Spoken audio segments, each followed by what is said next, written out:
Good morning everyone. आज हम साथ में एम लक्ष्मीकांत के इंडियन पॉलिटी से जिस चैप्टर को सॉल्व करने जा रहे हैं वो हमारा फंडामेंटल ड्यूटीज है, जो आपके इंडियन कॉन्स्टिट्यूशन में पार्ट 4A में दे रखा है। तो चलो इस चैप्टर के रिगार्डिंग जितने भी क्वेश्चंस इस टेक्स्ट बुक में दे रखे हैं हम उन्हें साथ में सॉल्व करते हैं। Let's go. तो देखो, ये एम लक्ष्मीकांत का इंडियन पॉलिटी है जिसमें आपको चैप्टर वाइज एमसीक्यूज मिल जाएंगे, जो कि ऑलमोस्ट हर कॉम्पिटिटिव एग्जाम्स के लिए बहुत ही ज़्यादा इंपॉर्टेंट है। एंड हमने इसमें अब तक directive principle of state policy तक के जितने भी क्वेश्चंस दे रखे हैं उसको सॉल्व कर लिया था। आप चाहो तो प्लेलिस्ट देख सकते हो। एंड आज हम सॉल्व करने जा रहे हैं फंडामेंटल ड्यूटीज़। तो देखो, अगर हम फंडामेंटल ड्यूटीज़ की बात करें तो ये आपके इंडियन कॉन्स्टिट्यूशन में पार्ट 4A में दे रखा है। एंड इसके लिए जो प्रावधान है वो आर्टिकल 51A के क्लॉज ए से लेके क्लॉज के तक दे रखा है। डैट मीन्स अगर आप अपने इंडियन कॉन्स्टिट्यूशन में तो फंडामेंटल ड्यूटीज़ को देखोगे तो टोटल 11 फंडामेंटल ड्यूटीज़ आपको देखने को मिल जाएंगे। एंड ये जो फंडामेंटल ड्यूटी है इनसे इंसर्ट किया गया था bye 42nd amendment act 1976। And इसको जिस कमिटी ने इंसर्ट करा था उस कमिटी का नाम है स्वर्ण सिंह कमेटी। तो ये रही जनरल बातें अबाउट फंडामेंटल ड्यूटीज़। अब हम सीधा क्वेश्चन पे आते हैं। तो आपका जो पहला क्वेश्चन है वो आपसे पूछा जा रहा है कि article 51A of Indian constitution के तहत इनमें से दिए गए ऑप्शंस में कौन कौन सा आपका फंडामेंटल ड्यूटीज़ है। तो अगर हम ऑप्शंस को देखें, to believe in socialism, secularism and democracy, तो ये आपके इंडियन कॉन्स्टिट्यूशन में फंडामेंटल ड्यूटीज़ में ये प्रावधान कहीं भी नहीं दिया गया है। हो सकता है आपके इंडियन कॉन्स्टिट्यूशन में कहीं हो, ठीक है, तो ये ऑप्शन गलत है। Now, to abide by the constitution मतलब कि कॉन्स्टिट्यूशन का पालन करना, कॉन्स्टिट्यूशन के प्रोविजन नियम का। And respect the national flag and national anthem, तो ये जो प्रोविज़न है ये आपको आर्टिकल 51A के क्लॉज ए में मिल जाएगा।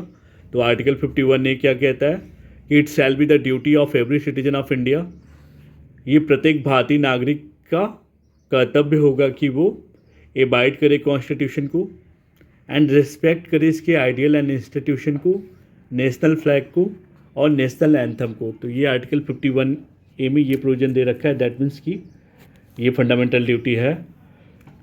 To protect the sovereignty, unity and integrity of India, ये आपको जो प्रावधान है ये 51A के क्लॉज सी में मिल जाएगा। तो आपका जो आर्टिकल 51A का क्लॉज सी है वो क्या कहता है कि प्रत्येक भारतीय नागरिक का ये ड्यूटी है कि वो अपहोल्ड करे, प्रोटेक्ट करे सॉवरेनिटी, अखंडता, यूनिटी, एकता, सॉवरेनिटी मतलब संप्रभुता, unity Ekta and integrity of India मतलब अखंडता।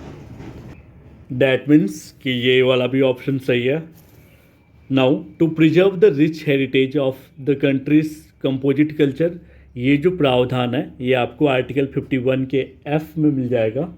तो आर्टिकल 51A का क्लॉज F जब हम देखेंगे तो इसमें क्या कहा गया है कि ये हर भारतीय नागरिक की ड्यूटी होगी कि वो वैल्यू करे और प्रिजर्व करे मतलब बचाए अपने rich heritage of composite culture को। तो ठीक है, तो ये आर्टिकल 51A में मिल जाए, ए की क्लॉज F में मिल जाएगा।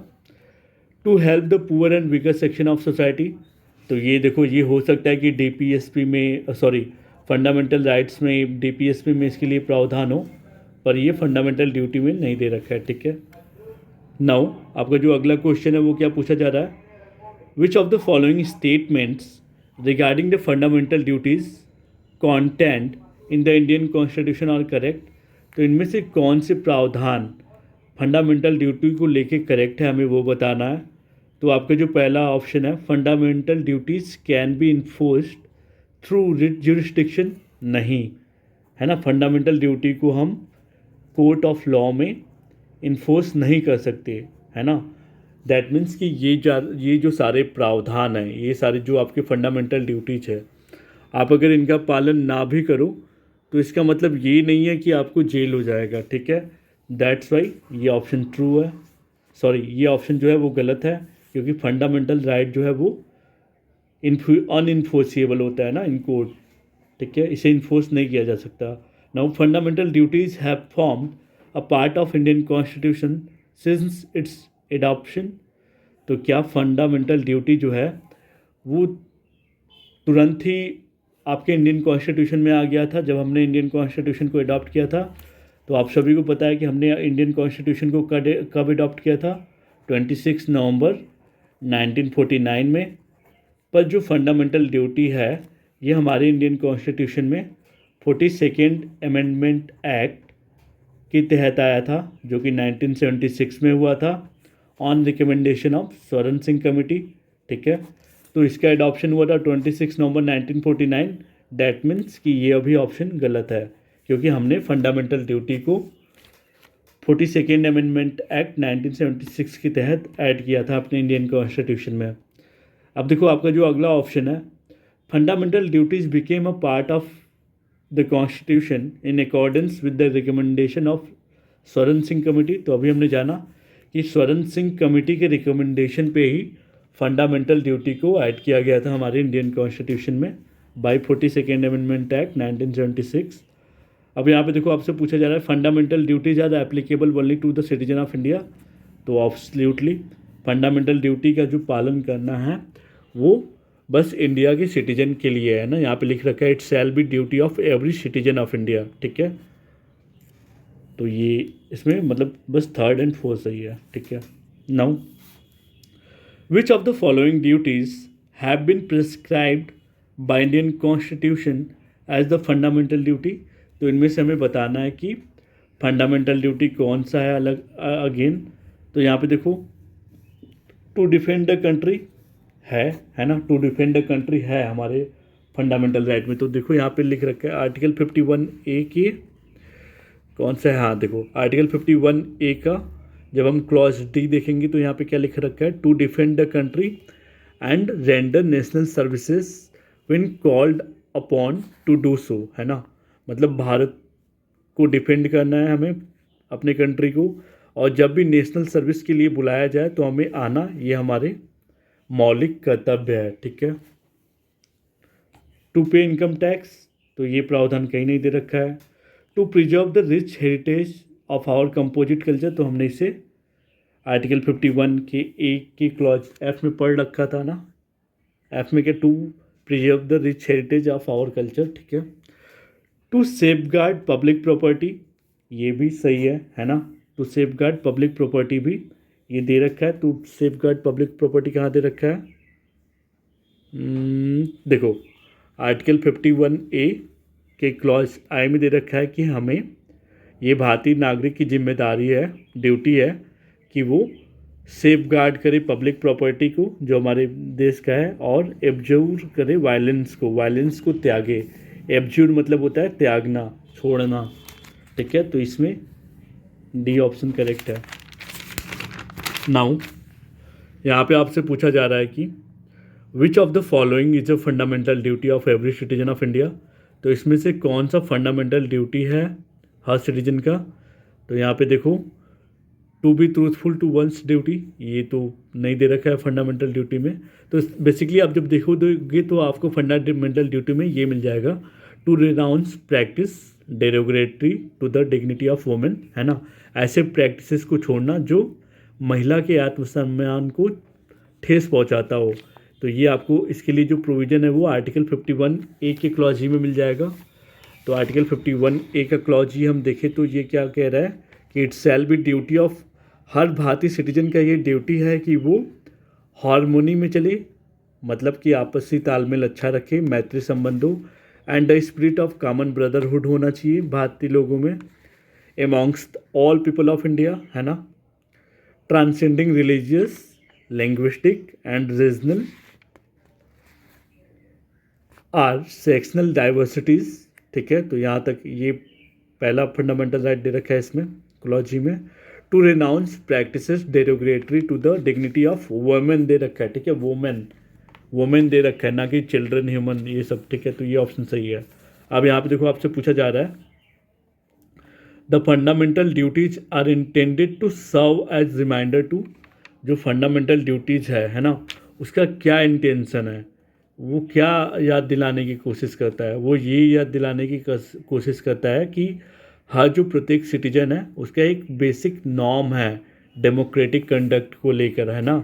आपके आपके आपके इंडियन कॉन्स्टिट्यूशन ने अगर आपको राइट्स दे रखा है, फंडामेंटल राइट्स दे रखा है, तो आपकी भी तो कुछ रिस्पॉन्सिबिलिटी बनती है। तो फंडामेंटल ड्यूटीज़ वही रिस्पॉन्सिबिलिटी है आपको, ठीक है, कि आपको वो करना चाहिए, यू शुड डू दैट। अब यहाँ पे देखो अगेन आपसे पूछ रखा है कि इसमें से कौन सा फंडामेंटल ड्यूटी का लिस्ट नहीं है, लिस्ट में है।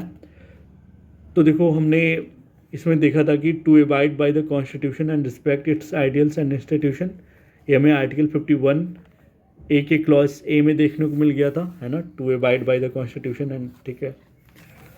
अब यहाँ पे देखो, सॉरी हम कहाँ पे थे, यहाँ पे to safeguard public property and to abjure violence, ये आपको आर्टिकल 51 ए के क्लॉज आई में देखने को मिल जाएगा। To uphold and protect the sovereignty, unity and integrity of India, sovereignty को ए बी सी मानो, ठीक है, तो ये 51 ए के क्लॉज सी में दे रखा है। To uphold and protect secularism, तो ऐसा प्रावधान हमने नहीं देखा, ठीक है, तो ये फंडामेंटल ड्यूटी में ये प्रोविजन नहीं दे रखा है, ठीक है, तो इसमें 1 2 3 ही सही है।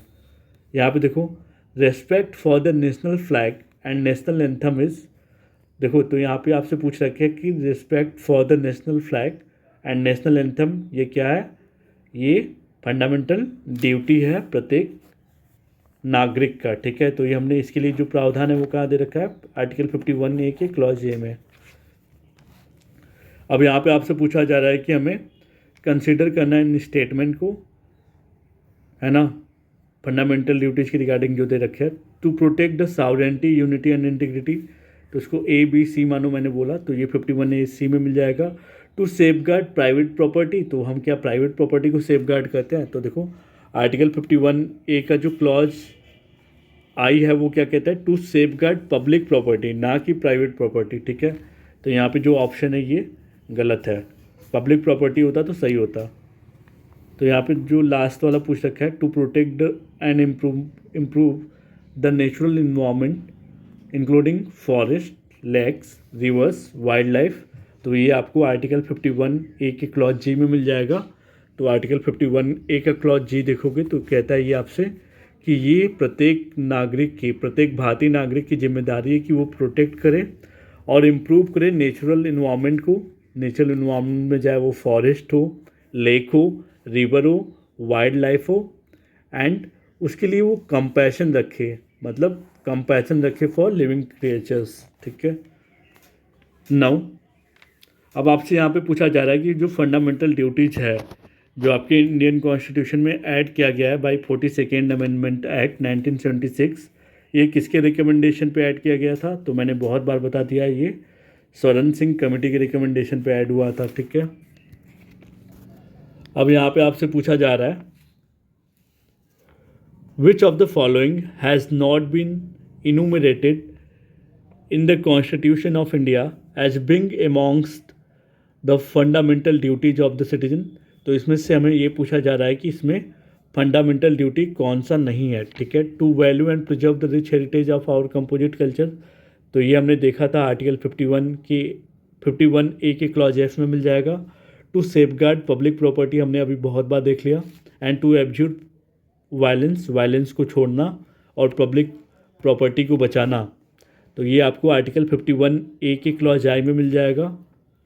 To develop the scientific temper, humanism and spirit of inquiry and reform, ये आपको आर्टिकल 51 ए के क्लॉज एच में मिल जाएगा। यहाँ पे ह्यूमनिज्म है ना, तो ह्यूमनिज्म एच फॉर ह्यूमनिज्म, ठीक है, आर्टिकल 51 ए एच में मिल जाएगा।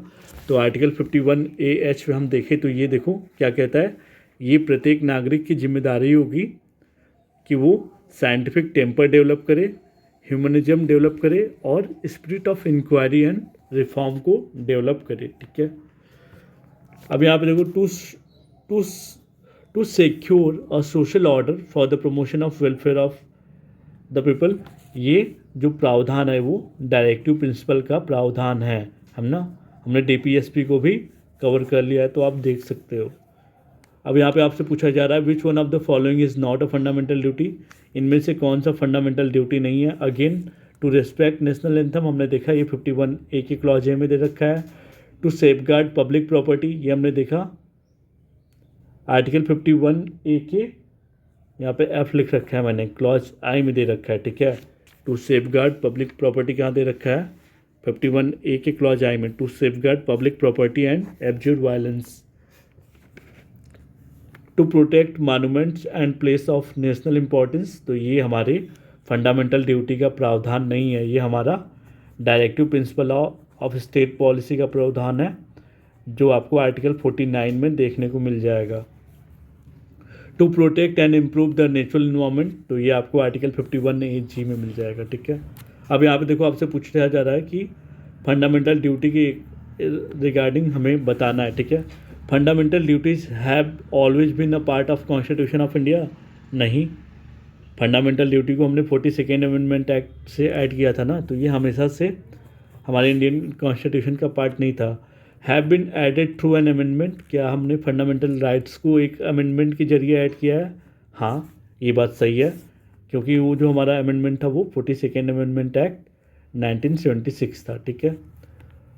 फंडामेंटल ड्यूटी जो है वो मैंडेटरी है on all citizens of India, नहीं, ये मैंडेटरी नहीं है, तो इसमें बस ऑप्शन 2 सही है, ठीक है।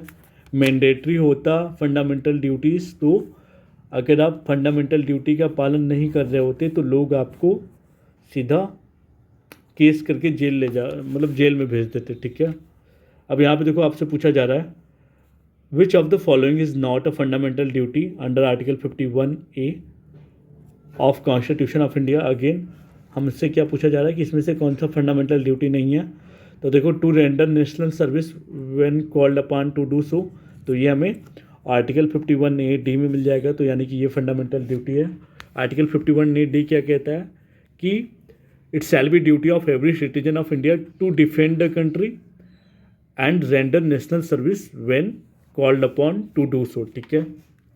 तो आर्टिकल 51A(d) में मिल जाएगा। To cast vote in election, ये आपको पार्ट 15 ऑफ इंडियन कॉन्स्टिट्यूशन में मिल जाएगा, ठीक है। पार्ट 15 क्या है? इलेक्शन वाला, उसमें मिलेगा, ठीक है। शायद आर्टिकल 324 से लेके आर्टिकल 329 तक प्रावधान दे रखा है। टू स्ट्राइव फॉर एक्सीलेंस, तो ये जो प्रोविज़न है आपको फंडामेंटल ड्यूटी का, आपको आर्टिकल 51A(j) में मिल जाएगा। आर्टिकल 51A का क्लॉज जे, 10वां क्लॉज क्या कहता है कि it shall be duty of every citizen of India to strive towards excellence, वो पाएँ, ठीक है, in all sphere of individuals and collective activities so that the nation constantly rises to higher levels of endeavour and achievement, ठीक है। To strive for excellence हमने कहाँ देखा? 51A(j) में। To develop scientific temper, humanism वाला है, तो मैंने ह्यूमनिज्म किस में? आर्टिकल 51A क्लॉज H में, तो ये भी सही है। डैट मीन्स कि यहाँ पे नॉट पूछ रखा है, तो ये वाला ऑप्शन सही होगा। अब यहाँ पे आपसे पूछ रखा है following duties have been prescribed for the state and the citizens, तो देखो इसमें हमसे ये पूछा जा रहा है कि ऐसा कौन सा ड्यूटी है जो भारतीय सिटीजन को और स्टेट दोनों को करने को बोला गया है। टू डेवलप साइंटिफिक टेम्पर, ये आपको fundamental directive principle of state policy में मिल जाएगा। तो DPSP में मैं दिखाता हूँ। DPSP में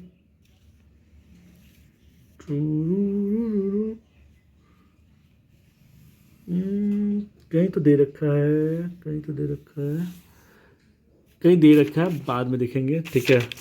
तो बस आप जान लो, to develop scientific temper, to promote common brotherhood, to defend the country, ये हमारा जो है स्टेट को भी प्रिस्क्राइब है, ठीक है, और सिटीजन को भी प्रिस्क्राइब है। मतलब इसके लिए जो स्टेट भी है कोशिश करेगा और सिटीजन भी। अब यहाँ पे देखो आपसे पूछ रखा है which one of the following is not included as fundamental duty in the constitution of India. तो देखो यहाँ पे जो आपको to cherish and follow the noble ideals which inspired our national struggle, तो ये जो प्रावधान है ये फंडामेंटल ड्यूटी का प्रावधान है, ये आपको आर्टिकल 51A(b) में मिल जाएगा। तो आर्टिकल 51A(b) क्या कहता है आपके इंडियन कॉन्स्टिट्यूशन का कि ये ड्यूटी होगा प्रत्येक नागरिक का कि वो चेरिश करे और फॉलो करे नोबल आइडियल्स जो इंस्पायर करते हैं हमें नेशनल स्ट्रगल फॉर फ्रीडम के लिए, ठीक है। तो ये प्रावधान दे रखा है फंडामेंटल ड्यूटी में।